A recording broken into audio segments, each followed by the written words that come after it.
I'm curious how you would assess last night's game. That there was great defense, but if I'm going to look at Jordan Love, and we've seen them have a couple of the worst losses. You lose at home to Carolina, you lost to the Cleveland Browns.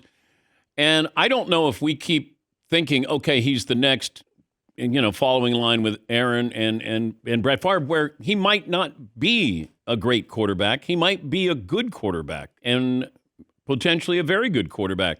What do you see with Jordan Love that's missing here in these three losses where they're not even getting 20 points?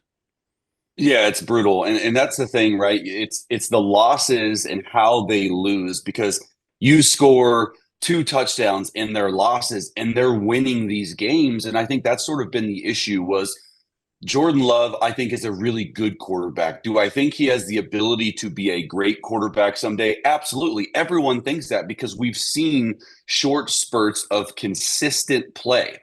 Now, when stuff isn't right and the run game isn't working for them, and they're without Jaden Reed, they've been without Tucker Kraft for a few weeks. I think that's where he struggles, and that's where he struggles consistently making plays. Now, last night it was freezing cold. It was a tundra. It was such like a Green Bay Packers game, and I just thought for sure they were going to pull it off. And every time they had a chance to, it was offensive penalty, missed drop, another penalty. And they could never get in front of the sticks.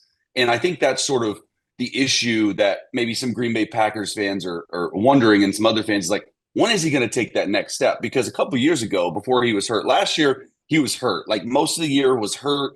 And I don't really judge quarterbacks when they're hurt. I mean, look, he played all right. They didn't play great. But 2 years ago, I think they started 3-3 and they reeled off 6 or 7 in a row. And everyone was like, oh my gosh, he's making the jump.